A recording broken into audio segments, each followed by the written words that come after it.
Las voces de los expertos ya se encuentran con nosotros. Estamos listos para platicar aquí en confianza. Iniciamos.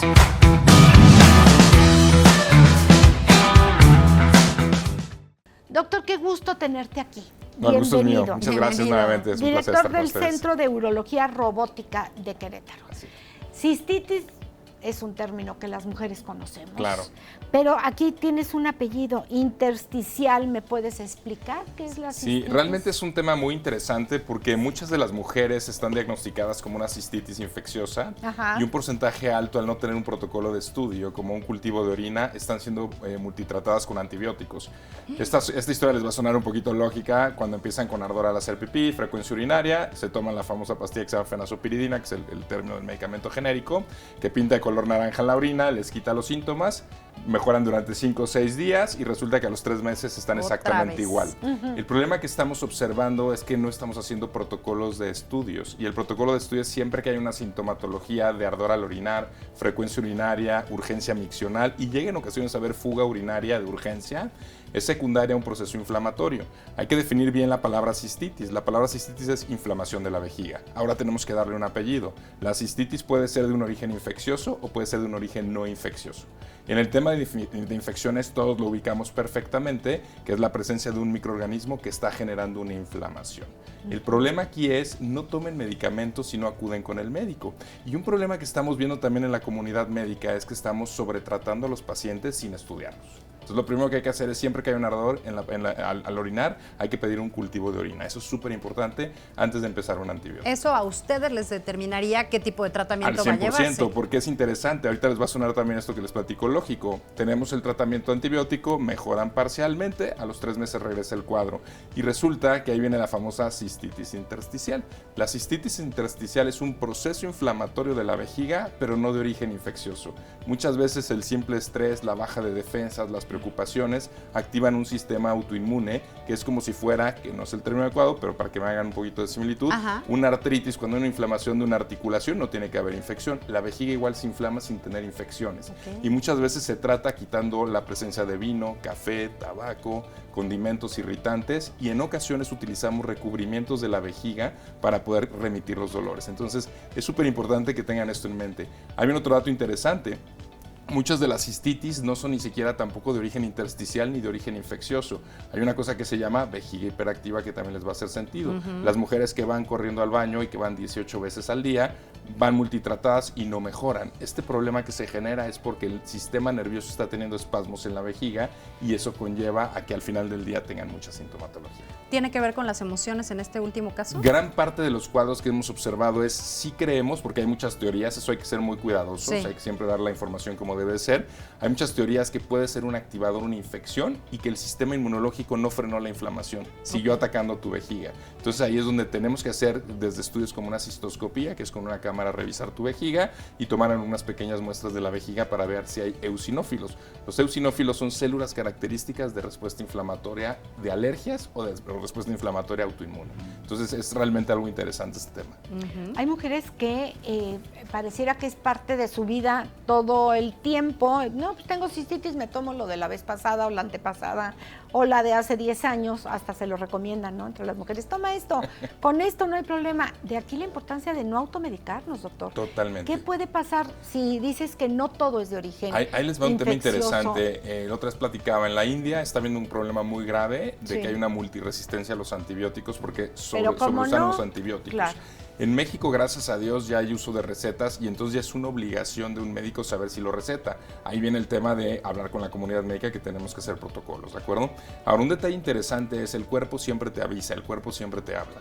Y entonces hay datos, desgraciadamente, que un simple ardor al orinar, un sangrado en la orina, una frecuencia urinaria puede ser un cáncer de vejiga. Y esto se puede presentar por gente que tiene contacto con pinturas o gente que tiene contacto con el tabaco.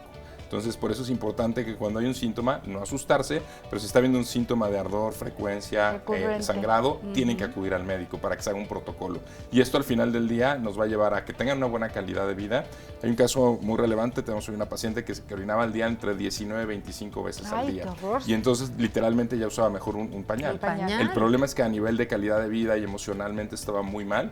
hasta que gracias a Dios llegamos al diagnóstico, se usaron recubrimientos de vejiga y ella traía combinada la patología, traía una cistitis intersticial, se hizo el recubrimiento, como les platico, que es colocando una sonda una vez por semana por 4 dosis y hace como si fuera un recubrimiento, como si fuera un impermeabilizante de la vejiga. El tema es que esta forma de hacer el tratamiento tienes que llegar con un diagnóstico adecuado. Claro. Y ella no solamente requirió eso, sino un chip que se llama Interstim, que es un chip que se pone cerca de la columna para poder hacer los controles de los espasmos de la vejiga. Hoy realmente se para en la noche 1 o 2 veces, entonces su calidad de vida mejora mucho con este tipo de cuadros. Esto es una maravilla. Entonces el tema es generar este tipo de información porque hay cosas que de repente no sabemos, esa es la realidad. ¿Cómo se hace el diagnóstico? El diagnóstico es importante. El primer punto clave de la parte medular es el cultivo de orina. Entonces, ahorita todo el mundo que nos está escuchando, el estudio de cultivo es algo sencillo, debe ser la primera o segunda orina del día.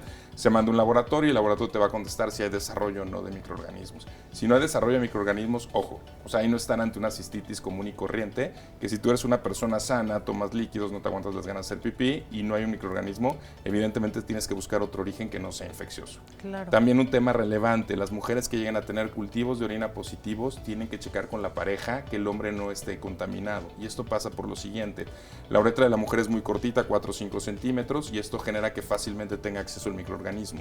Cuando este microorganismo entra, muchas veces generan una infección a la pareja guarda el microorganismo y el hombre es asintomático. Entonces, siempre que tengamos cuadros recurrentes donde si el cultivo es positivo, si es positivo el cultivo, aparece un microorganismo, están obligados a que la pareja, y ojalá también abran un poquito y escuchen las parejas, deben de ser abiertos a poderse también tratar. De repente entre el conflicto de yo, ¿por qué yo no te contaminé? Eso es absurdo. O sea, al final del día, el tema es resolver que la paciente esté bien. Y entonces, aunque no tenga síntomas, hay que hacer tratarlo. cultivo de orina y cultivo de esperma en la pareja.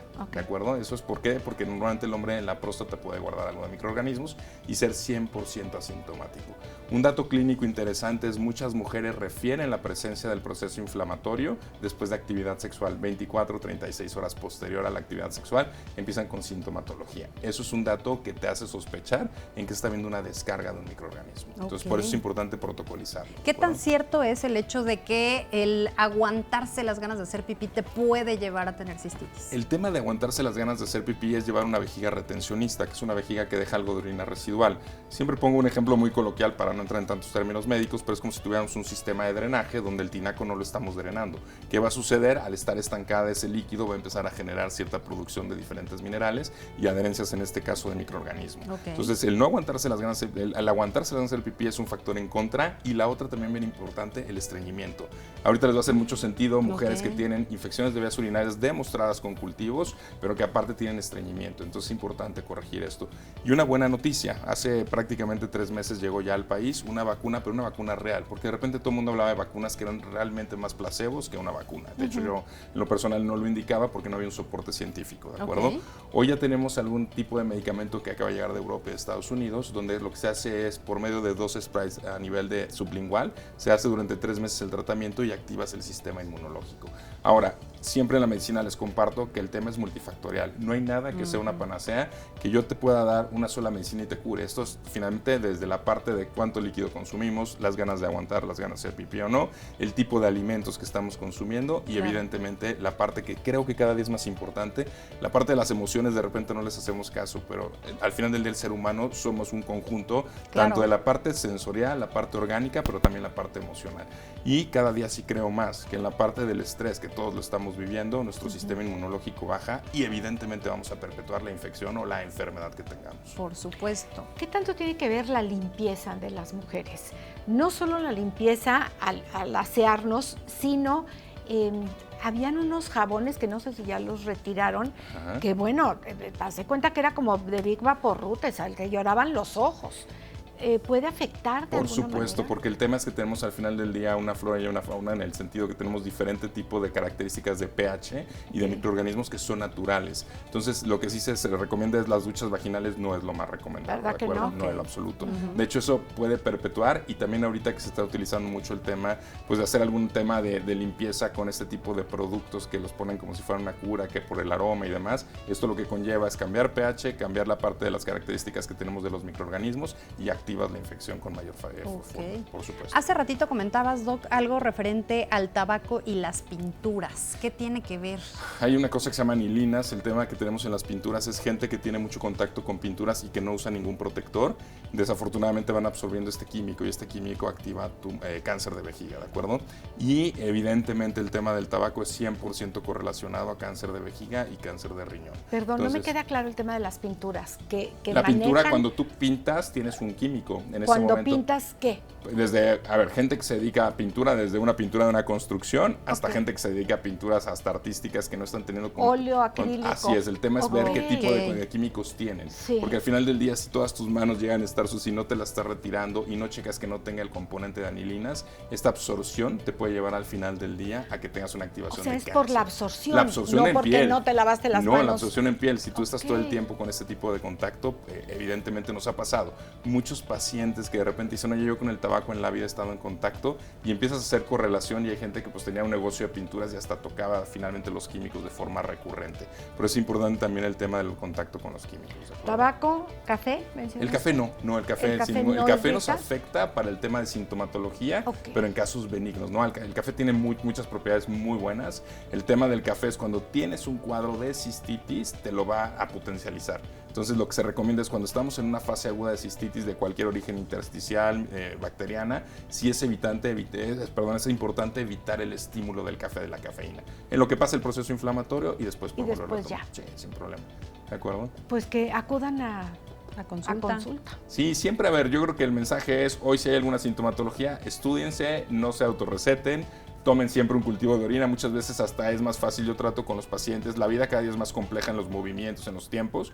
Tratemos de llegar a una consulta con algo de estudios, por ejemplo, llegar con una sintomatología de tracto urinario bajo, que es la cistitis, que tengo ardor al orinar, y llego con un cultivo, le cambian potencialmente la parte de abordaje del médico. O sea, cuando un médico recibe un estudio que ya vienes con síntomas y traes un cultivo con bacteria, seleccionas perfectamente el antibiótico que lo va a erradicar, o en su defecto dices, oye, esto no va para una causa de origen infeccioso, y en ocasiones nos llevamos datos clínicos donde la causa es mal vaciamiento de la vejiga o piedras en los riñones que nadie había detectado. Normalmente es como área del ginecólogo, ¿cierto? Yo las considero... mujeres, ¿cuándo acudir a un urólogo? Yo creo que deben de acudir a un urólogo cuando ya pasaron por... La medicina en México tiene que cambiar. Hoy tenemos que aprovechar el médico de primer contacto, que hay médicos muy capaces, que se llaman médicos generales, que es el médico de primer contacto, y cuando vemos que es un cuadro que llevamos 2 visitas, no está resolviendo, y vemos que no está evolucionando, creo que sí es conveniente acudir al urólogo. ¿Por qué? Porque al final del día pues, somos expertos en esa área. Perfecto. Doctor, ¿en dónde te encontramos? Estamos, en Star Médica en el piso 11, consultorio 1110, que está la clínica del Centro de Urología Robótica Avanzada de Querétaro, y en el Ángeles Centro Sur en el piso 21, Instituto Mexicano de Alta Especialidad. 442-130-7530. Sí, gracias, muy amable. Muchas gracias, igualmente. Muchísimas gracias. Y vamos a hablar de las telarañas con Ana Descalza, que ya está aquí con nosotros.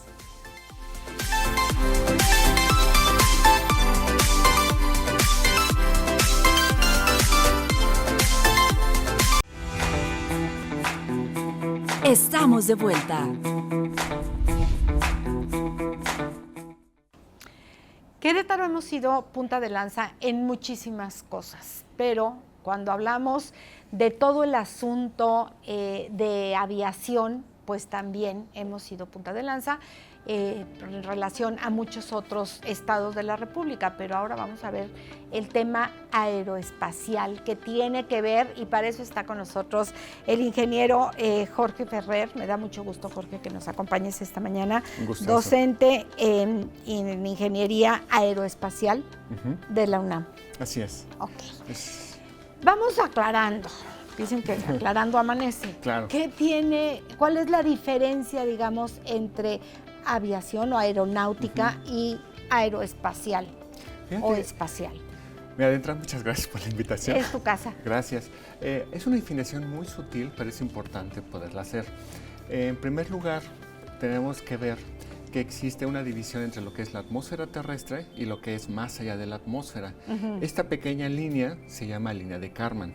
Todo lo que está abajo de esa línea, que internacionalmente se asume que es a 100 kilómetros, es donde se desarrollan los vehículos aeronáuticos o el sector aeronáutico.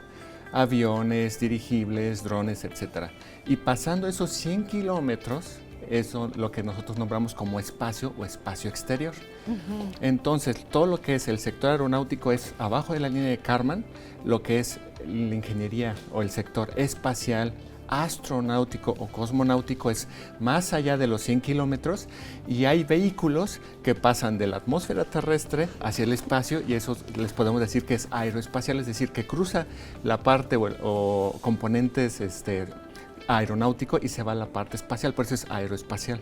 La definición en sí es bastante interesante porque contempla estos dos rubros. Los cohetes, todo lo que lanzan al espacio es aeroespacial. Lo que está en el espacio como satélites, estaciones espaciales, etcétera, eso ya es espacial o astronáutico, si lo quieres ver así. Y aquí lo que está en la atmósfera terrestre se le llama aeronáutico. Aquí tenemos el laboratorio, se llama Laboratorio Nacional de Ingeniería Espacial y Automotriz. Así es. ¿Qué hacen en este laboratorio? Este laboratorio es un consorcio de diferentes entidades que lo que pretenden es desarrollar ingeniería espacial y automotriz en un mismo techo. La sede principal la tenemos en Juriquilla y la sede Ciudad de México está en el campus CEU de allá. Y lo que queremos hacer ahí es diseñar, fabricar, operar y lanzar lo que sería diferentes tipos de vehículos. La idea es de que en un mismo techo, desde cero, tú puedes diseñar vehículos automotrices o vehículos espaciales, lo cual representa un diferencial a nivel nacional porque en ninguna otra parte del país se pretende reproducir la misma infraestructura. ¿A dónde quieren llegar? ¿Qué es lo que quieren construir? ¿Cómo te ves en este laboratorio? No sé, a mediano y corto y mediano plazo. No, pues en el corto plazo ya estamos haciendo satélites. Uno de los satélites que estamos desarrollando, que es el proyecto Caoto, es un satélite pequeño, más o menos de 10 por 10 por 10 centímetros, más o menos cabe aquí en ¿Una pelotita? Pues un cuadrito, por así, un cubito. Ok. Pero la idea es poder subir la capacidad de satélites a... Este pesa más o menos como 1.2 kilogramos. La idea es... Ya está este satélite. Ya está en las últimas fases de pruebas. ¿Qué van a hacer con él? Acabamos las pruebas preliminares aquí en Querétaro. Sí. En diciembre lo mandamos a Japón y en Japón ya se lanza al espacio a través de la Agencia Espacial japonesa. Aquí no tenemos un espacio, no sé cómo se diga, donde se lancen estos satélites. No, desgraciadamente existen ciertas normatividad para poder tener el lanzamiento, le dicen lanzamiento vertical, ¿no? De cohetes, para poder nosotros poner cargas útiles como satélites dentro del cohete y que estos lleguen al espacio. Para esto ustedes ya se pusieron de acuerdo en Japón, porque a Japón le interesó mandar un, ¿cómo se llama lo que me dijiste? Un satélite. Un satélite. Sí.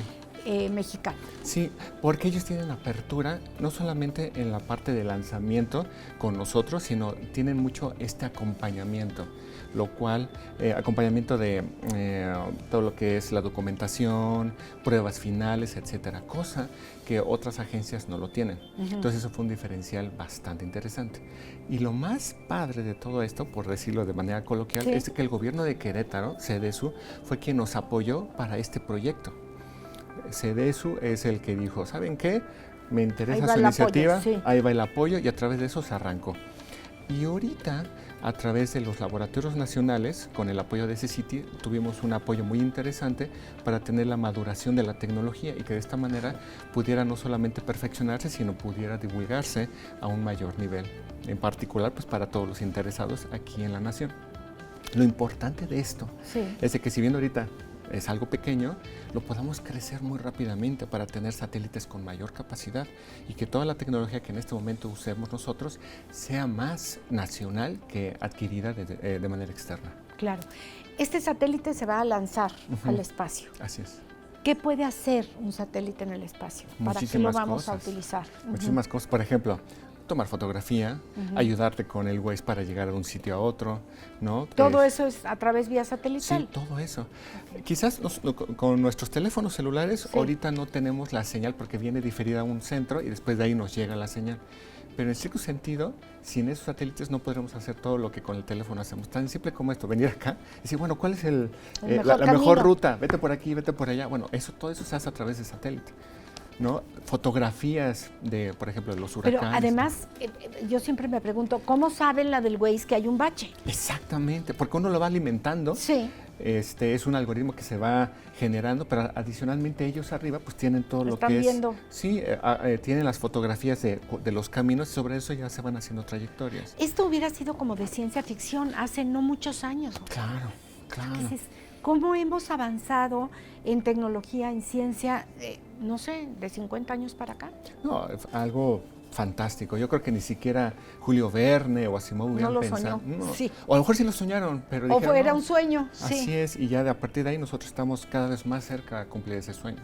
En particular, por ejemplo, los nuevos sistemas de posicionamiento que pueden darte tu posición con centímetros, antes era con metros, lo cual es algo fabuloso. O las fotografías, como pasa en las películas. Antes tenías fotografía pues de un gran tamaño sin tener la definición de dónde podría estar la esquina de tu casa, una maceta, y ahora ya se tiene eso, ¿no? Obviamente que eso ya es con fines más de otra índole como militares, pero ya está la tecnología. Más de seguridad. Claro, es de seguridad y defensa, ¿no? Es Y como, defensa. Así es. Aquí, ¿cuál es la idea? Que nosotros como nación podamos desarrollar nuestra propia tecnología sin depender de alguien adicional.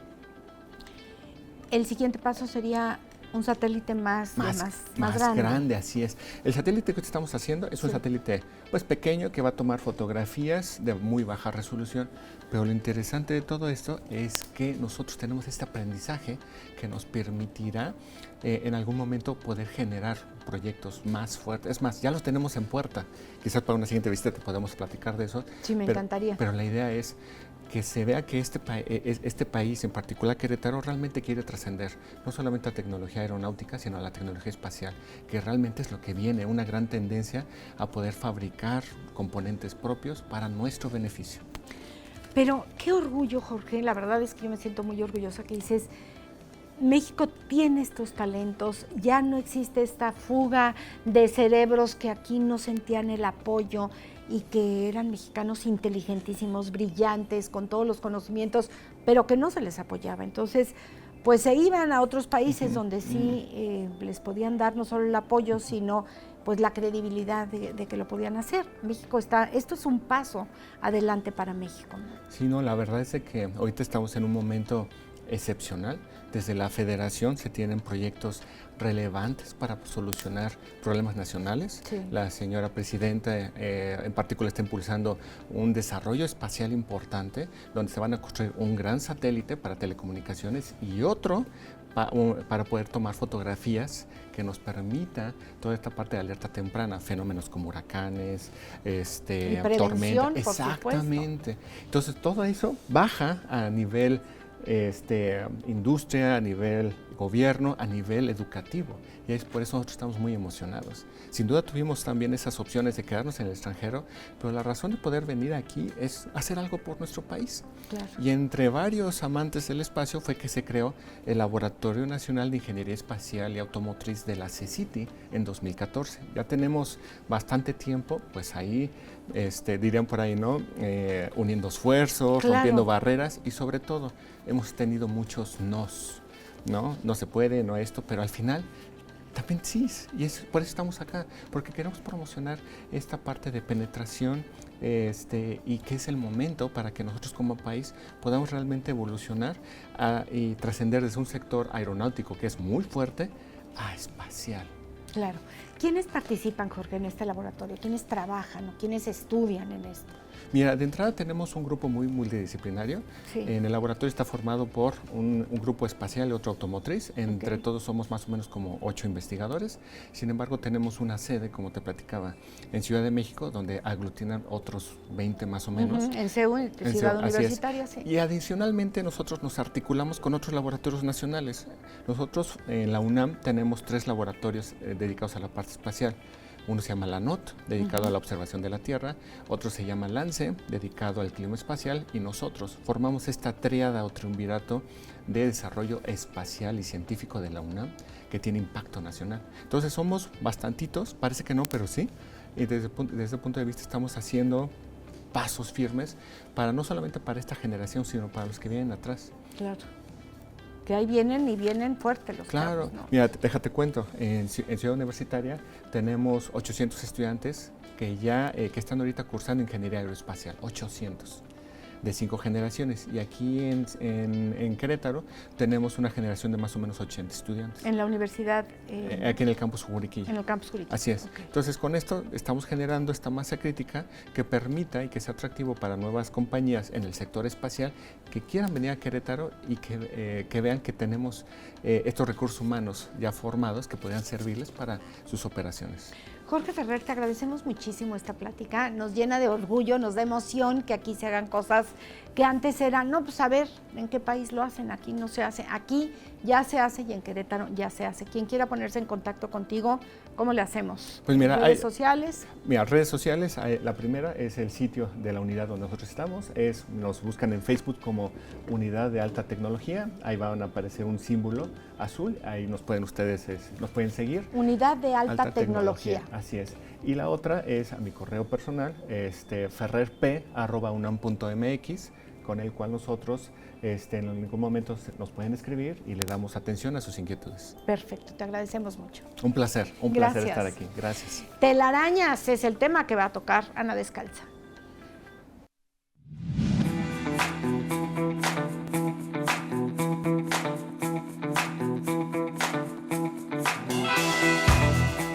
Es momento de hablar de telarañas con Ana Descalza. Anita, ¿cómo estás? Bienvenida, muñeca. Qué gusto tenerte aquí.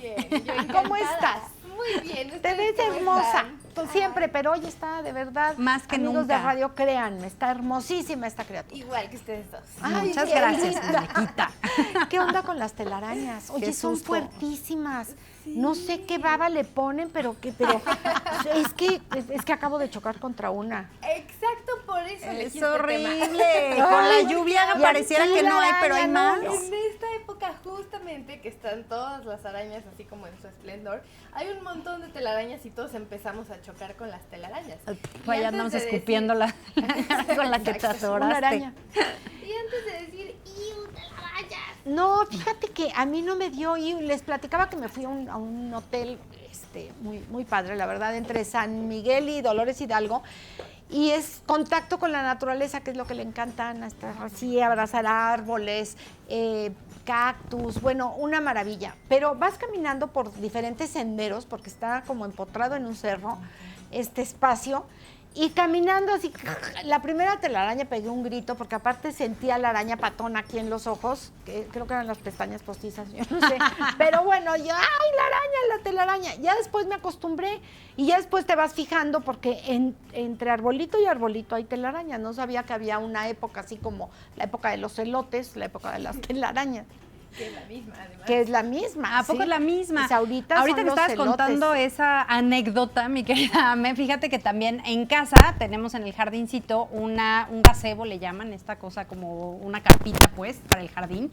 Y también de la silla de donde está hacia el techito hay varias telarañas que se van formando y que, justo lo que decías, chocas con ellas, no sabes realmente qué es lo que está pasando y de repente ya sientes esa como cosquillita que te da, y si te vuelves curioso y empiezas a agarrar tal cual la telaraña, es una consistencia como rara.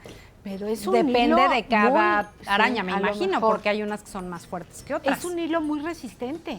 Es un hilo súper resistente, además muy ligero, y otra Ajá. característica bien importante es que es un hilo elástico.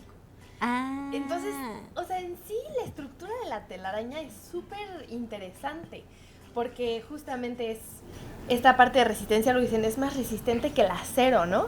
Y luego se preguntarán, bueno, ¿y por qué no hacemos puentes de telarañas? Pues ¿no? sí, podríamos hacerlo. Yo sí me lo pregunté, la verdad, cuando estaba investigando dije, pues, ¿por qué Y no como hacemos por... Si realmente es tan fuerte y resistente, Claro. ¿por qué no hacemos tantas cosas que tenemos de acero con las telarañas? Pero sí hasta rebotan, miren.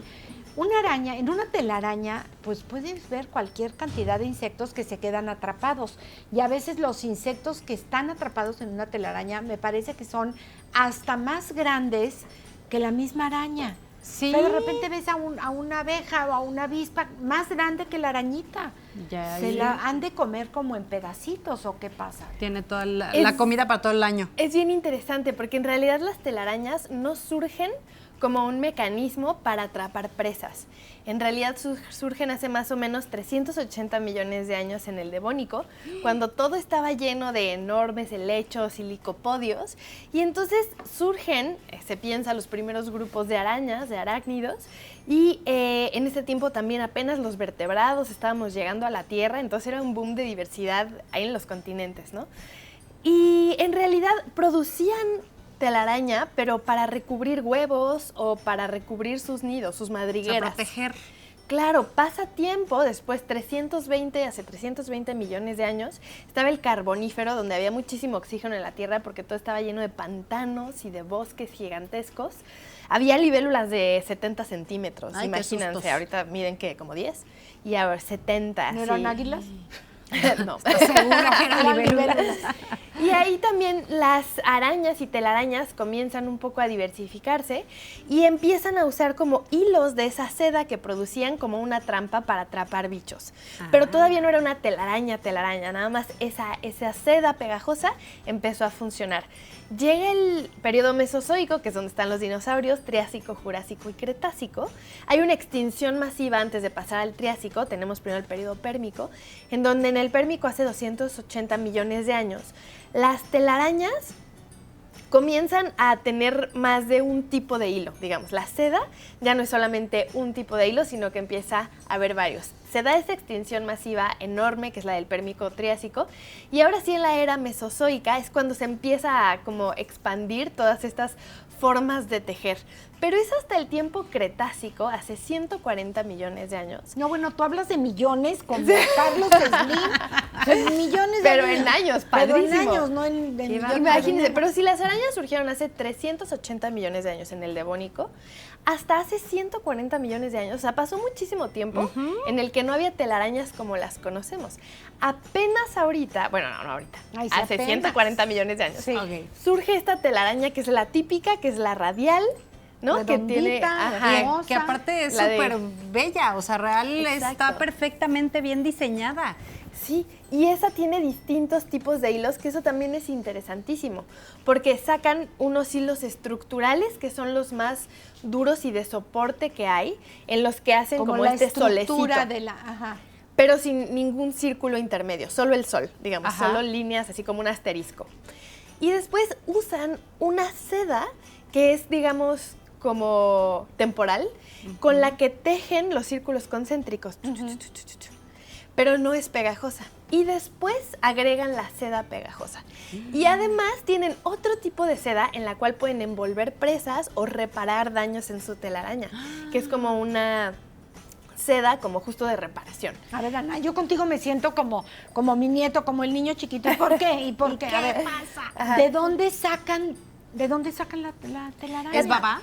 No, Porque no es son babá. muy chiquitas. Y sacan y sacan y tejen y tejen. Sí. ¿De dónde la sacan? La sacan del abdomen de unas glándulas justo productoras de la seda. Telarañas, de la Ajá. seda. Y la tela, digamos, la seda, es un biopolímero proteico. Quiere decir que es una serie de proteínas que se agrupan y se tejen para generar esta fibra. Y es que es interesantísimo, porque de lo que hablábamos al inicio de por qué no hay puentes de telaraña, si es tan resistente y mejor que el acero y más ligera y no sé qué, ¿por qué no hay? ¿No? Y entonces dijeron, bueno, vamos a ordeñar arañas, ¿no? Vamos a sacar un chorro de telaraña y entonces De a ver rato si venden la podemos madeja. construir. Pobrecita. Pero resulta que en realidad una araña produce poca telaraña, o sea, para hacer un puente, por ejemplo, ¿no? O para hacer una Hace su chamarra. telaraña para ella. Exacto. Para atrapar Y bichos. además no las puedes tener como los gusanos de seda, de donde sí se saca seda, porque esos los pones todos juntos y vas sacando los capullos que van generando. Pero las arañas son muy territoriales y muchas son caníbales. Entonces tú las Se van a tienes en comer una entre sola ellas. granja y tienes ahí un caos dramático, ¿no? Sí, claro. Entonces, hay estudios, por ejemplo, yo así estaba impresionada cuando empecé a investigar de este tema, que justo fue así como, ay, pues como ahora todos chocamos con telarañas, pues vamos a maravillarnos con lo que es, en lugar de decir, ay, qué asco, ¿no? Y entonces empiezo a investigar, y entonces resulta que nos interesaba tanto sacar telaraña, justamente este polímero de proteico, que dijimos, bueno, ¿qué tal si hacemos cabras transgénicas que en la leche produzcan la proteína de la telaraña. ¿A quién se le ocurre tanta cosa? La ciencia es maravillosa. Y entonces, digo, esto es una locura, pero... Sí, sí. Entonces, la cabra sacaba en la leche esta como proteína justo, se aislaba y entonces se tejía artificialmente. Pero resulta que cuando nosotros ensamblamos esa proteína, porque después también se ha hecho con bacterias, por ejemplo, pero cuando nosotros ensamblamos la proteína no nos queda tan bien como le queda a las arañas. Ellas no solamente es que hagan la proteína, sino cómo en su propio organismo pueden ir formando estas fibras para que quede súper, súper resistente. Es que es una maravilla, de verdad. Y es interesantísimo porque en estos hilos pegajosos llegan insectos y chocan. Si se quedan atorados, como decías, a mí muchas veces son más grandes que la propia araña. Sí. Hay que pensar entonces, ¿cómo come la araña? ¿A poco abrirá la boca así como una boa y se meterá todo eso? No, lo que sucede es que todas las arañas tienen veneno. No todas son de importancia médica y esto es importante saberlo. O sea, No hay que cualquier matar a araña toda araña. te puede morder Ok. y te va a generar tal vez una ronchita, pero eso que te inyecta, la mayoría de veces no te va a causar nada más que un piquetito como Una el de ronchita. mosco, haz de cuenta. Ok. Una ronchita, a veces ni siquiera pica, a veces arde tantito y luego ya. ¿Por qué? Lo que nos inyecta es como si fueran líquidos digestivos. Una araña con una boca tan chiquita, pero con un apetito tan voraz, tuvo que desarrollar una estrategia muy inteligente. Entonces tiene a su presa ahí atada, que además la envolvió justamente en seda para tenerla No te me vas. sin moverse. Ya quedaste aquí te quedas. Ok. Cuando ella te muerde y te inyecta este veneno, lo que hace el veneno es irte predigiriendo. Entonces, en lugar de que tú ya tengas tus estructuras internas, tus órganos, etcétera, lo va haciendo todo un licuado. Y lo que hace la araña después es chupar ese licuado de bicho, ¿no? Entonces, Ok, eso es lo que le hace a aterrador, sus presas. Pero está bien padre. Eso es lo que le hace la araña a sus presas. Exacto. Ok. Es Lo de esa licúas, manera como un licuado. Exacto. Como el jugo verde, pero el jugo del bicho. Ajá, entonces ahí ya vimos, la telaraña nos sirve de estructura para atrapar esa presa. Ajá. Después para envolverla, pero como vimos, el origen que se piensa de las telarañas no es la alimentación, sino el refugio y proteger los huevos. Y es que hay una cosa increíble que se llama ballooning, balloon como globo De en globo. inglés y ing de qué sucede, ¿no? Ajá. Entonces que cuando nacen arañas Globeando. bebés, ajá, exacto, globeando, haz de cuenta. Nacen arañas bebés y sueltan telaraña, así un hilito. Y ese hilito, como es jalado por el viento, se lleva a todas las arañitas. Entonces es como volar en paracaídas. Entonces la telaraña también tiene una función de transporte. ¿A poco no está increíble? Órale, o sea que O sea- Spider-Man por eso saca telaraña y vuela, ¿no? Es como si pudiera volar, o sea, como si saca así. Ajá. Y entonces esas telarañas se van con el viento y tú te vas con la telaraña. Y entonces es un paracaídas.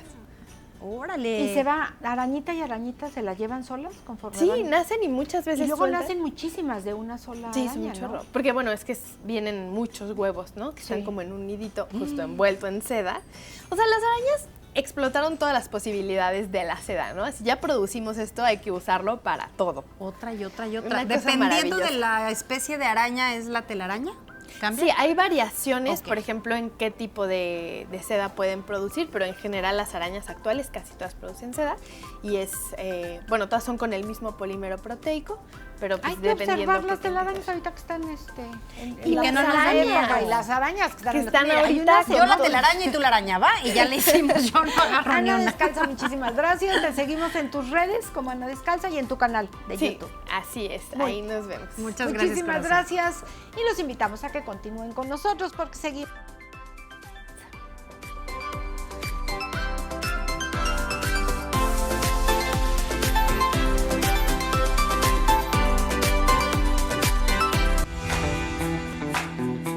Estamos de vuelta. Pues estamos en época de festejo. Bueno, los mexicanos siempre estamos en época de festejo, pero pues 15 de septiembre, por supuesto que es la noche más mexicana. Me da mucho gusto que nos acompañe César Alfredo Saavedra Carvajal. Gracias por estar con nosotros. Gracias. Bienvenido, César, César. especialista en bebidas y coctelerías. Y justamente hoy vamos a platicar de cócteles que podemos tomar, disfrutar sin alcohol. Bienvenido. Muy bien, gracias. Bienvenido, César. Gracias por la oportunidad. Sí, efectivamente, en la industria que tenemos aquí en México, ¿verdad? Tenemos mucha variedad, no nada más de tequilas, ¿verdad? Tenemos el mezcal, que se ha puesto últimamente de moda, ¿verdad? Muy fuerte. Entre los jóvenes, ¿verdad, Entre César? los jóvenes, Están encantados sí. con el mezcal. No, están fascinados. A nivel mundial, ¿verdad? Hemos tenido la oportunidad de estar en otros países y el mezcal está rompiendo, ¿va? A nivel mundial, Más en las que el tablas. tequila, llegó fuerte, pero bueno, todavía no le ahorita, alcanza. claro. Yo te diría que en la proporción de popularidad casi lo alcanza, aunque el mezcal, sabiendo que es artesanal, hay menos producción, Claro. ¿correcto? Pero definitivamente hoy la palabra mágica a nivel mundial es mezcal, en todos lados. Entonces sí, realmente ha sido un boom. Y pues yo creo que ha sido a partir de que justamente se ha entendido que el mezcal es más orgánico, tiene propiedades, ¿verdad? Naturales, y yo siento que ha impulsado mucho esa tendencia de hoy, ¿verdad? Del orgánico, lo natural, y eso ha dado mucho respaldo a esta bebida últimamente. Pero en México tenemos definitivamente muchos tipos de tipo de agave, de tipo de planta. En el norte tenemos el tema del sotol, por ejemplo, raicilla, en fin. México tenemos muchas denominaciones de origen, ¿verdad? Del destilado en la bebida que tenemos hoy.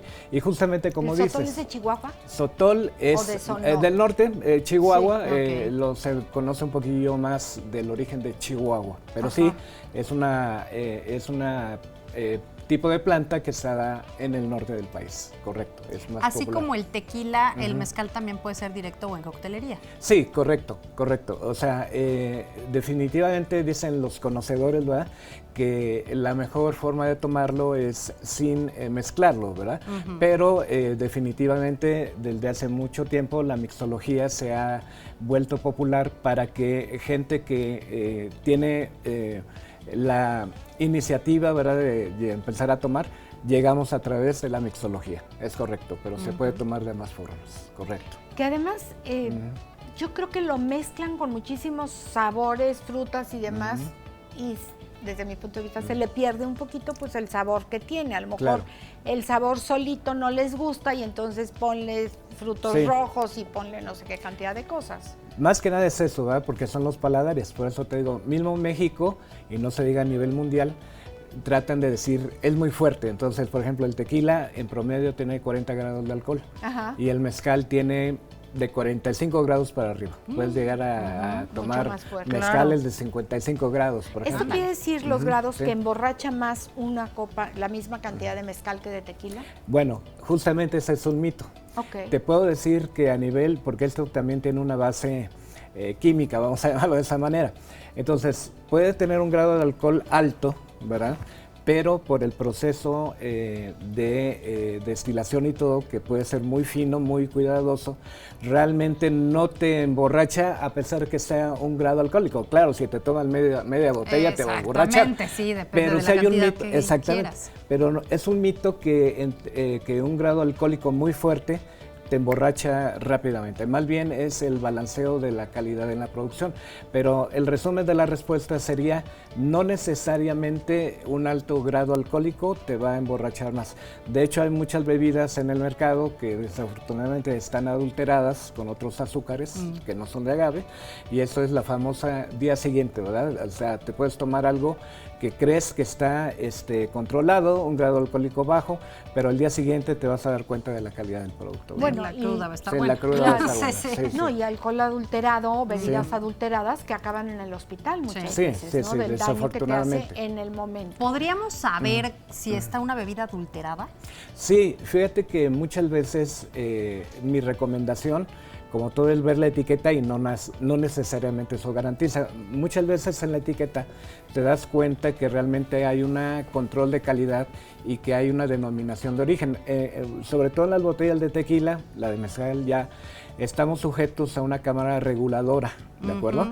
Por ejemplo, en el caso del tequila está el CRT, Consejo Regulador del Tequila, y ya para el mezcal está la Comercam, Consejo Nacional de Mezcal. Entonces, desde ahí tienes que ver el famoso holograma que casi, bueno, también Nadie lo vemos. se puede falsificar, ¿verdad? Hologramas, un certificado NOM, que es un control de calidad. Entonces, la mayor medida de lo posible, certificar el tema de etiquetas y hologramas. Es en un momento dado. Y que obviamente la botella venga cerrada y que tenga sellos de calidad y del SAT, ¿verdad? En cuanto a sabor, ¿hay En alguna cuanto a diferencia? sabor, mira, definitivamente un tip muy rápido. Si sabe demasiado dulce el producto, está adulterado. ¿Por qué? Porque una propiedad tanto del tequila como mezcal es el famoso que te puede dar un picor en el gusto, o que te puede saber un poquito astringente, eso quiere decir que sea un poco ácido. Pero si lo sientes demasiado dulce, le están añadiendo químicos que hacen adulteración. Ajá, No, y si definitivamente. quieres algo dulce, pues tómate otra cosa, Por ¿no? ejemplo, El mezcal ¿verdad? y el tequila no son, El tequila, son dulces. exactamente. El tequila es fuerte, el Me han tequila es platicado. astringente, en fin, pero se me han platicado. Pero si lo sientes dulce, es que de repente ya le están poniendo otro componente que te puede hacer daño. Ahora, definitivamente. César, el tema es cómo tomar cócteles o cómo Sí, claro. pasártela bien con bebidas deliciosas Claro. que no tengan alcohol. Seguro. Recomendaciones. Claro, con gusto. Cuando tomas una bebida, un cóctel sin alcohol, le llaman mocktail. ¿Qué quiere decir mock? M-O-C-K, ¿verdad? Mocktail. ¿Qué quiere decir eso?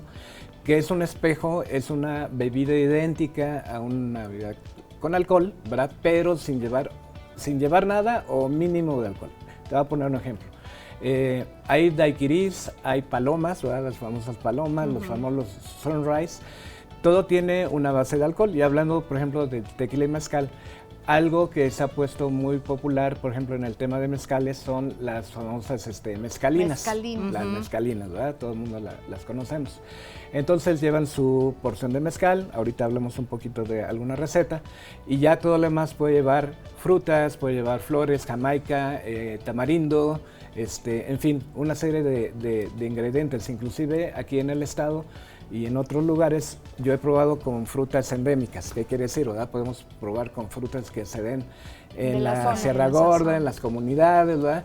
Hacemos de repente muchos maridajes también con eso, porque es otra propiedad. Un consejo es, al preparar este tipo de cócteles con o sin alcohol, podemos madirarlos de forma muy espectacular como cualquier bebida. Pero bueno, por ejemplo, una receta con algo que me guste muy frutal o que tenga características que a ti te gusten, ¿verdad? Entonces, puedo dar 2 o 3 recetas. Una puede ser una bebida que le llamamos daiquiri sin alcohol. El daiquiri sin alcohol le puedes poner, por ejemplo, de acuerdo a la porción que a ti te guste.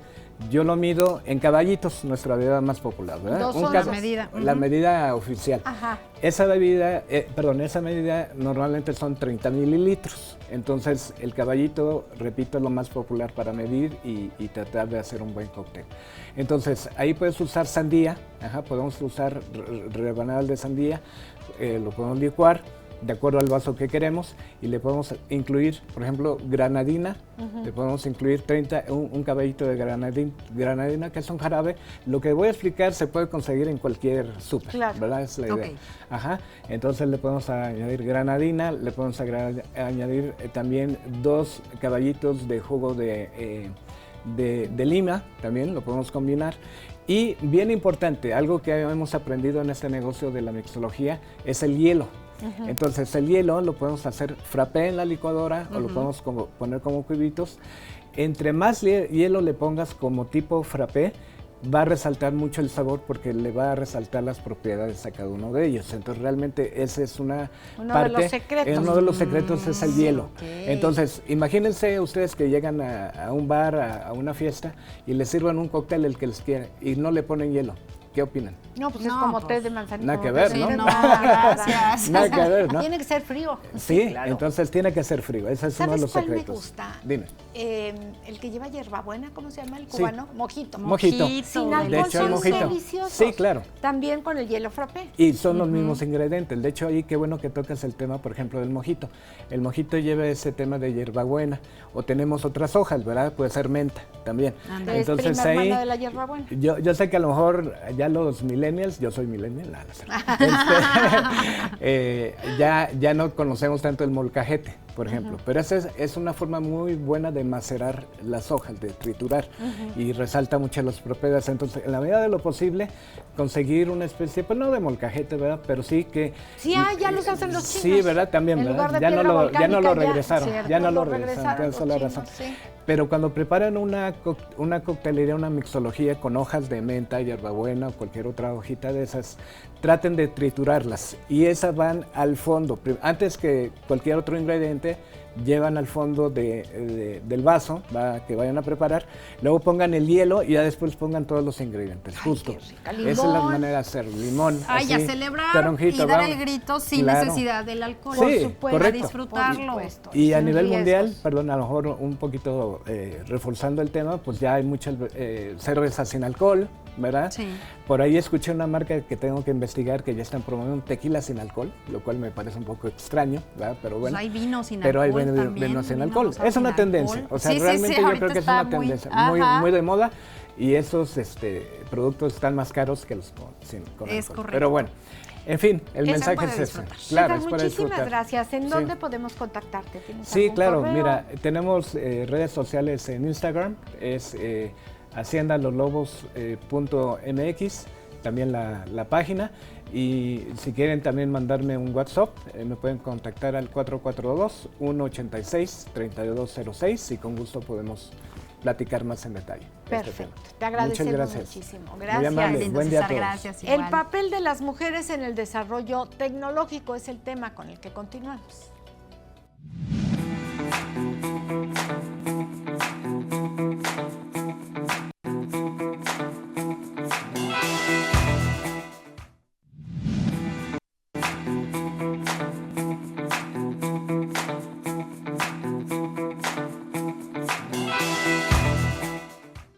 Ya estamos de este lado del estudio y sí, vamos a hablar acerca de cómo las mujeres estamos sumándonos en este tema de la tecnología y los avances, pero también de un gran congreso internacional en ciencia aplicada y tecnología avanzada.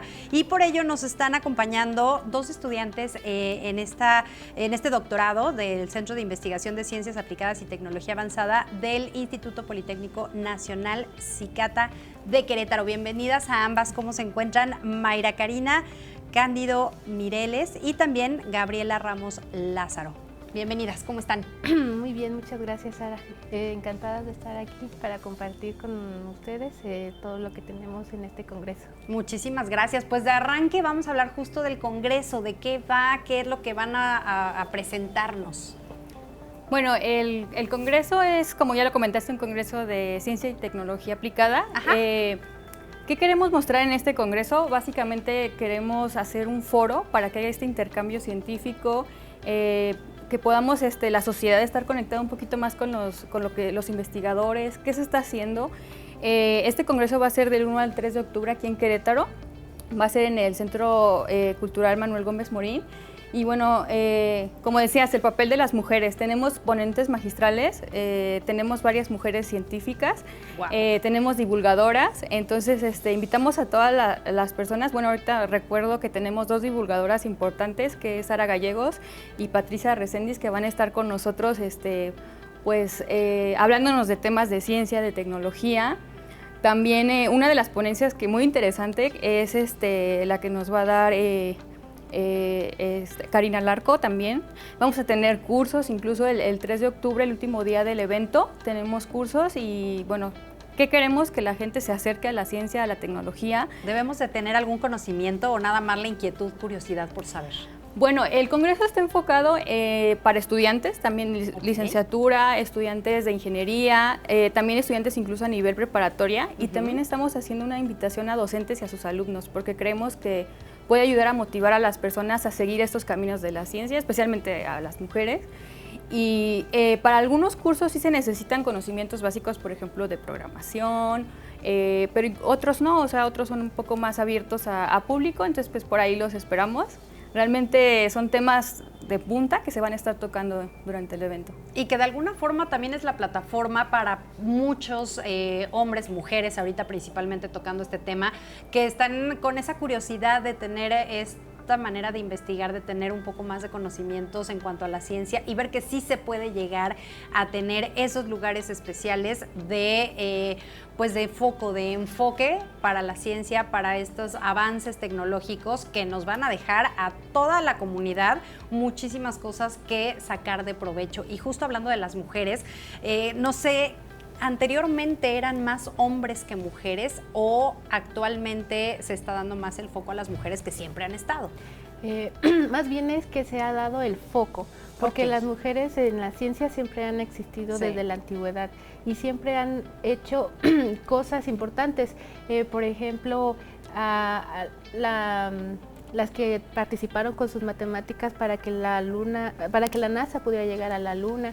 Aquí en México con Eva Gallegos, que en el IPN, que hizo la investigación para tratar el VPH y muchísimas más. O sea, el problema es que no se le ha dado el mérito a las mujeres. Entonces, también en este congreso tenemos una mesa redonda que se llama Mujeres Liderando el Futuro, donde varias investigadoras del país van a participar y van a aportar lo que ellas han logrado y cómo lo han logrado, que también es muy difícil porque muchas veces como personas, como mujeres solteras, es complicado, porque tenemos que invertir tiempo en la investigación, pero no es imposible. Además es algo muy, muy interesante y muy bonito.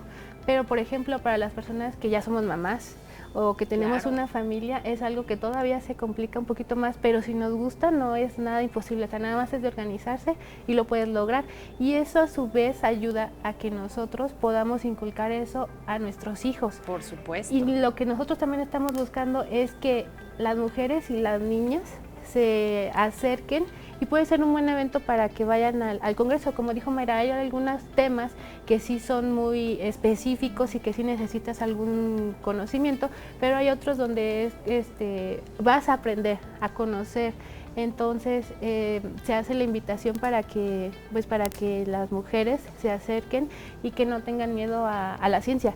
Claro. Que es muy bonito todas las carreras, pero el acercarte a la ciencia te abre el panorama. O sea, no importa que a lo mejor al final no te dediques a eso, si tú te acercas un poco, te puede abrir el panorama y pues tu futuro. Exactamente, y creo que también ahorita tocaste un tema súper importante, el hecho de que nuestros hijos, nuestras hijas logren ver que sí se puede y que si tienen esa curiosidad, si tienen esas ganas de poder tener este tipo de estudios, vean que sí se puede llegar lejos si se tiene las ganas, el interés, el apoyo, por supuesto viniendo de papás, y que no importa la situación en la que se esté viviendo, en este caso que mencionaba, siendo madres, al final pues tenemos, si nos gusta y nos apasiona, buscamos la forma de poder realizarlo, y ahí el claro ejemplo con todas las personas que van a estar presentes. Este congreso de manera internacional, comentaban a varias de las ponentes que van a estar y los talleres y todo lo que van a realizar, el público en general necesita registrarse, está abierto únicamente a mujeres. ¿Para quién está enfocado este congreso y cómo poder acudir? Bueno, el congreso es el acceso público general, es sin costo. Como te decía, pues nos gustaría que asistieran estudiantes, docentes. Todas las conferencias de nuestros ponentes magistrales, hay tanto mujeres como hombres, son nacionales e internacionales. Claro. También están abiertas a público. Lo que sí es que tenemos un cupo limitado. Ajá. Entonces es importante que los que quieran asistir al evento pues se registren en nuestra página web, es icasatconference.com, y se registren porque pues sí hay cierto cupo. Y también en los talleres y workshops también es un cupo un poquito más limitado porque pues son sesiones prácticas donde pueden hacer incluso algunas prácticas de programación y así. Tenemos unas muy padres de inteligencia artificial para que aprendan a utilizarlas, a crear algunas aplicaciones. Entonces sí es importante que se registren.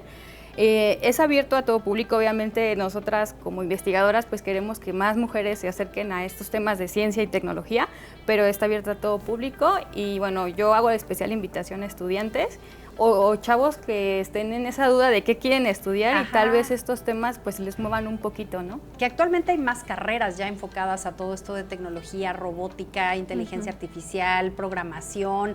Realmente hay mucha variedad que de alguna forma, pues si le ves el lado positivo, pues hay de dónde escoger. Y si le ves un poquito el lado negativo, puede llegar a ser un poco inquietante para los jóvenes de no saber hacia dónde irse, se pueden confundir. Algunos tips, ustedes que ya están justo en este tema de doctorado, hacia las nuevas generaciones, cómo saber hacia dónde inclinarse si hay mucha oferta académica enfocada a la tecnología. ¿Qué podrían y cómo podrían darse cuenta hacia dónde van inclinados ellos? Pues creo que una buena práctica tiene que ser algo que te guste. O sea, no necesariamente tiene que ser solamente programación. Puede ser desde el cultivo de plantas, puedes utilizar la IA, o sea, si necesitas programación, pero te estás enfocando, por ejemplo, en invernaderos inteligentes, por ejemplo, si quieres hablar de biotecnología, como Mayra que ya está en biotecnología, también puedes abarcar la parte de programación utilizando la IA para la parte de la biotecnología. Entonces es más que nada como enfocarte en algo que te gusta y sobre eso trabajar. Creo que a lo mejor eso es algo que nos falta a las instituciones como para ayudar a los alumnos, o sea, no nada más encasillar en programación, porque muchos dicen programación nada más voy a estar en la computadora. Exacto, Y, a eso voy, como que se ajá. confunden mucho sin saber realmente qué es lo que van a poder realizar después del estudio en ciertas carreras. Ajá. O sea, es una gama muy amplia, o sea, el chiste nada más es después enfocarle a la parte tecnológica para no quedarnos atrás, pero sigue siendo tu especialidad, hasta un médico, un docente, todos podemos abarcar a la tecnología porque no está peleada con la ciencia, o sea, solamente es dirigirla. Entonces ahí pues sería igual que vayan a las ferias, por ejemplo el centro participa en una feria de aquí de Querétaro para que los alumnos de las preparatorias puedan conocer más sobre el centro, y no nada más nuestro centro, o sea, cualquier centro de aquí de Querétaro de investigación, les dan las pautas a seguir y hacer como sus prácticas o una visita para que sepan cómo funciona. Exacto, creo que sí puede ser un gran primer paso para ellos. Aquí, en este caso, el Congreso y como tal el comité, me gustaría saber el por qué fue que eligieron este tema en particular, ¿no? El hecho de la innovación científica, la tecnología para un tema de un futuro sustentable. Sí, justo el tema del Congreso pues es ciencia y tecnología para un futuro sustentable. Entonces, ¿qué queremos? Pues dar este espacio para esa ciencia que tiene un impacto social. O sea, hay algunas ponencias que también están muy interesantes, son dos doctores, uno es el doctor Monjur, que él viene de Cardiff, de Reino Unido, y el doctor David Rodney, que él va a estar vía virtual, él es de Quebec, y ellos dos utilizan inteligencia artificial, por ejemplo, para luchar contra el cambio climático. Wow. Entonces, elegimos este tema porque queremos darle espacio a esta ciencia, ¿no? Esta ciencia que tiene un impacto social, a esta ciencia que nos puede ayudar en los problemas que tenemos actualmente pues como sociedad, que nos puede ayudar a alcanzar los objetivos de la ONU del desarrollo sostenible. Entonces elegimos este tema. Casi todas las ponencias están enfocadas a este tipo de ciencia. También por la tarde tendremos ponencias técnicas que ya son científicos mexicanos, que van a estar hablándonos del quehacer del día a día, y ponencias de carteles, incluso de estudiantes, que nos están hablando de qué están haciendo ellos en su área, ¿no? Está maravilloso porque nos da no nada más el tema de la problemática, sino el cómo poder resolverlo, que eso es lo importante. Recordar ya últimamente, ya como cierre, de esta entrevista, ¿cuándo es este congreso y en dónde se van a estar ustedes presentando físicamente, independientemente del tema virtual? Ok, va a ser del 1 al 3 de octubre en el Centro Gómez Morín y en el Planetario. Ah, perfecto. En el Péndulo, ahí se va a llevar a cabo. Entonces se registran en la página, como dijo mi compañera. ¿Cuál es la página? icasatconference.com. ICASAT. Ajá, llegan al registro y luego vamos a lo que son las keynote speakers, las conferencias. Excelente, pues de verdad muchísimas gracias a las dos. Cualquier duda que tengan para poderse registrar, para poder estar en comunicación y tomar este congreso, estar presente, por favor, igualmente aquí comuníquense con nosotros, les pasamos los datos completos. Y mientras tanto nos vamos a ir rápidamente a un corte. Recuerden, estamos aquí en Confianza, no se despegue. Estamos de vuelta. María Elena Vázquez está con nosotros, siempre un gusto enorme poder platicar con ella, miembro del Conservatorio de Gastronomía Queretana y desde luego mi amiga de Nicos. Y por supuesto vamos a hablar pues de los aportes de la cocina queretana a nuestro país y al mundo. María Elena, ¿cómo estás? Bienvenida. Bienvenida, María Elena. Ay, muchas gracias, pues un gusto como siempre estar aquí con ustedes y compartiendo lo que es nuestra gastronomía queretana. Que tenemos mucha, y la verdad es que ahorita lo comentábamos en el corte, a veces ni los queretanos sabemos en qué consiste la comida queretana, no nos podemos limitar a las gorditas. No, por supuesto favor. que no. A ver, no puede existir un pueblo sin una cultura gastronómica que comían nuestros antepasados. Lo que pasa es que en Querétaro, vamos a ponerlo como los Querétaro capital, llegó mucha influencia española y han llegado mucha gente de fuera. Y yo cuando llegué, hasta se sentían avergonzados de su gastronomía, o sea, de comer frijoles. O sea, les daba pena decir que comían frijoles cuando a mí me encantan, ¿no? Pero es que además de eso nos hemos alimentado, el pueblo mexicano, de maíz y de frijoles. Pero pues algunas personas se sienten muy españoles, ¿no? O sienten que no, comer, por ejemplo... Que no vale la pena los frijoles. No, que es vergonzoso. Vergonzoso, que eso lo come la gente del pueblo, ¿no? Pero, ¿qué crees? Que sí hay. Lo que pasa es que está en los municipios. Sí hay una buena gastronomía. Sí, es que están en los municipios, ese es el asunto. Sí. Tú te vas, por ejemplo, yo cuando el primer nopal en penca que comí fue en Cadereyta. En este Museo de las Cactáceas, en realidad no es museo ese, y ahí hicimos un recorrido con Heidi Wagner, delicioso. No podías creer el sabor de los nopales, ¿los has probado? Sí. Pues esa vez fuimos a hacer el programa allá. Claro, pero sí probamos, sí nos dieron nopales en penca. Sí, una delicia. Y bueno, ahí empiezas a descubrir, te vas a Jalpan, están el revoltillo, los bocoles, estos son unas gorditas rellenas es un huevo que hacen que no parece huevo y la rellenan con un chilito. Pero está también la cecina, que es muy, muy conocida allá. Bueno, y todo lo que viene siendo la huasteca, tenemos el zacahuil, que es ese el tamal enorme. Sí, claro. Que es muy toda la huasteca comparte ese tamal. Y también tienen tipo moles, el amarillo, ¿cómo se llama? No, el garbanzo. No, el amarillo, le estás confundiendo con el de Oaxaca. En Querétaro, en Tolimán, tenemos el garbanzo en amarillo. Y el de Oaxaca es un mole que es el mole amarillito y es amarillito. Sí. En Tolimán tenemos este garbanzo en amarillo que le dicen amarillo porque usan lo que viene siendo la cúrcuma, ¿no? Allá le dicen azafrancillo. Es la raicita esta, la cúrcuma, que se adaptó muy bien en los suelos queretanos y entonces hacen este guiso que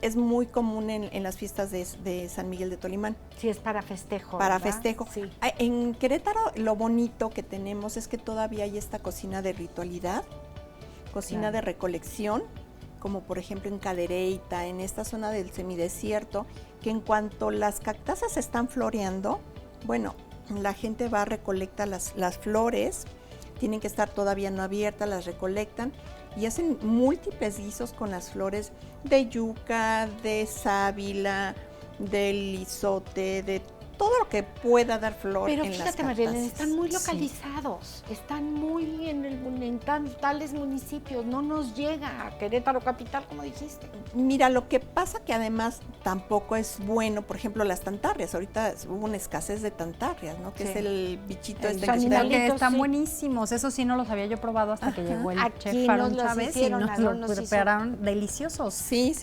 Las tantarrias son unos insectos que viven en los mezquites y que, bueno, pero hay escasez.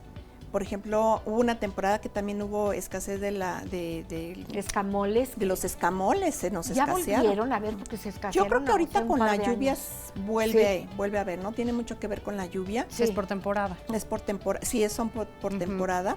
y así muchos platillos que tenemos, por ejemplo, para acá, para Peñamiller, tenemos el chivo tapeado. Ay, ese es delicioso. Esa es una delicia, ¿no? ¿Cómo es ese? El chivo tapeado, ¿por qué chivo? Porque ahí llegaron el ganado menor, que son las cabritas, y si ustedes se fijan cómo está Peñamiller, pues los cabritos ahí se quedaron encantados, ¿no? La chivita, los chivitos ahí se sintieron en su tierra. En su ambiente. Entonces tienen mucho ganado de caprino. Y ahí el guiso más tradicional es el chivo tapeado. Es un cabrito que adoban, hacen un adobito con chiles, y luego en una ollita de barro lo ponen, le ponen hojitas de maíz para que no se pegue, y van poniendo el cabrito, lo van acomodando, al final le ponen una cazuelita, arriba de la cazuela le ponen otra cazuelita y la sellan con barro y la ponen a fuego. Es una manera de cocción lenta. Ajá. Viene siendo nuestra olla de presión Antes de la olla express. La olla express me sonó a eso ancestral. Exactamente. Sabe diferente cuando te tardas horas en cocinar algo a fuego lento, que está muy de moda. 12 horas de cocción, pues así era antes. Así era. No se podía cocer antes. Y el barro tiene que ver también para darle ese saborcito diferente. Pues le da un sabor diferente. Claro. Unos frijoles de la olla. Frijoles no tienen sabe comparación. diferente a unos frijoles de olla. El café de la olla. El café de olla, también. que yo nunca es de olla, Sí, pero justo. le aporta ese sabor muy particular. Pero como eso, bueno, están las gorditas, son unas gorditas en forma de triángulo que le llaman memenchá o mamenchá, que son que antiguamente se cocían en el comal y ponían la de esta de las hormigas, la arenita esta de las hormigas, para que no se quemaran. Ahora ya hay técnicas más modernas, pero son unas gorditas de elote tierno, deliciosas. Suenan ricas. Que dices elotes, pues es una zona donde en esta época hay elotes. Hay elotes. Sopas de elote delicioso, pan de elote. Pero hay muchos guisos, Deliciosos, ¿no? Ahora, por ejemplo, en la zona acá de Villa Progreso, de Ezequiel Montes, hacen unos moles deliciosos de choconostle, de garambullo, de todas las cactáceas que te puedas imaginar. De betabel. Ese es más conventual, ese es más de acá más del conventual. centro. Ese es más conventual del centro. Por ejemplo, mi mayora sacó un mole de quelites. Uy, ese no lo he probado, voy a tener que ir a Nicos a la de ya. No sé, esa es una delicia. Quelites son todas las hierbitas estas que se juntan de la milpa y con eso hace un mole que no tienes idea. Pero está el mole de lechuga, ¿no? Es otro mole. Estas recetas vienen desde hace mucho tiempo. Desde hace mucho tiempo. Ok. Mira, yo cuando veía a mis cocineros, oigan, pero ¿por qué no me dan? Y cuando vieron que yo empecé a ir a los diferentes municipios y les traje ¿se las va a comer? Sí, también sabrosas. Ay, pues mi papá se las comía, pero yo no las como. ¿Que las tantarrias? O cosas o cosas extrañas. así. Y empecé a traer yo cosas así de diferentes municipios, como que dijeron, como que perdieron la vergüenza, ¿no? Porque la vergüenza no nada más la siente la gente, gente ricachona, ¿no? O la gente, sino la misma gente del pueblo es la que se sentía avergonzada de decir que come frijoles. No, yo soy humilde y yo como, no tiene nada que ver. No tiene nada que la ver. gastronomía mexicana deliciosa. Deliciosa, ¿no? Y ahora, no, bueno, ya como que cuando me vieron así, digo, y usted no puedo creer que ustedes no tengan recetas de sus familiares, de sus abuelitas. Ya me empezaron a compartir. Ay, pues mi abuelita hacía un mole de lechuga, ¿no?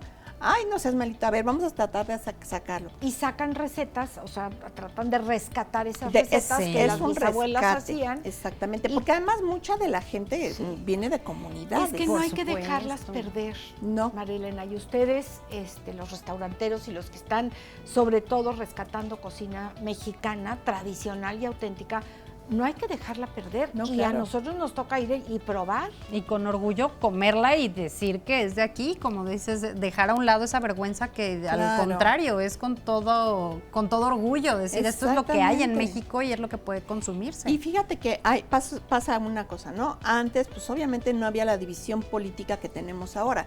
Entonces, por eso compartimos muchos platillos con Hidalgo, con Guanajuato, porque pues es el mismo... Era la zona. Sí, inclusive era cultura ñañú, ¿no?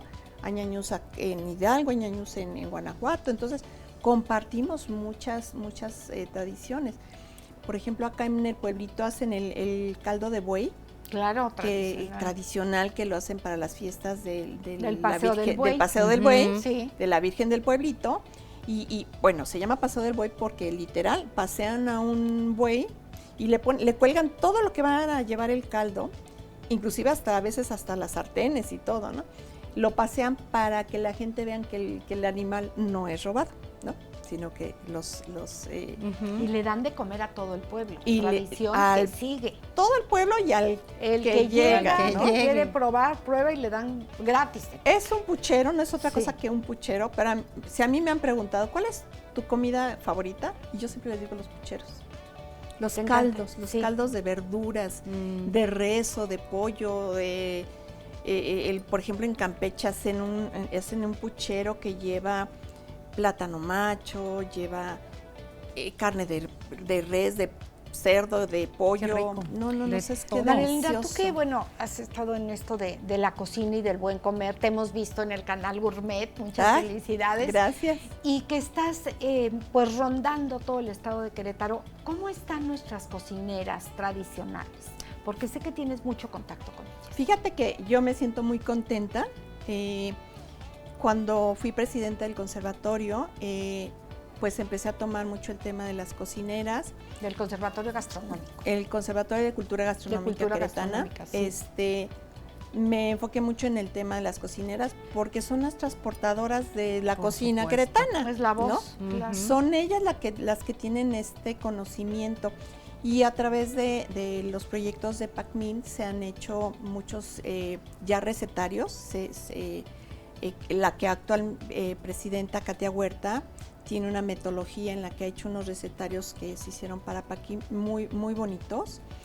Y que hay que rescatar. Hay que rescatarlo, claro. ¿En y ellas dónde se sienten... encontramos toda esta? Pues mira, riqueza? ya se agotaron muchos de estos recetarios, pero acá en Culturas Populares hay un... donde está una tienda allí en Corregidora, está la librería... Ajá. La librería cultural la del librería, centro. Ahí hay muchos libros, todavía pueden encontrar algunos libros. Y bueno, las cocineras, ya se fueron 20, se fueron a Xcaret, y dejaron sorprendidos, ya sabes, Xcaret, ¿quiénes van? Muchísimos extranjeros. Los europeos. Y tú sabes, era competir con las mallitas, ¿no? Sí. La cocina yucateca, que es tan famosa. Buenísima. Pues, ¿qué crees? Los dejamos sorprendidos y nos dijeron que era delicioso todo lo que probaron.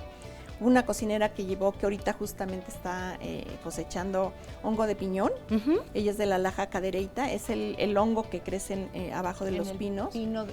Y ese lo hace con mole o con... No.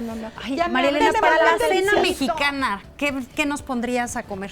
Y bueno, antes déjenme decirles que ya se certificaron 30 cocineras ante Conocer en la norma S1084, que es la de cocina mexicana tradicional, no de cocinera, sino de cocina mexicana. Y para esta, bueno, pues mira, el pozole, los pozoles que tenemos también, hay un pozole queretano. Hay uno verde que me encanta.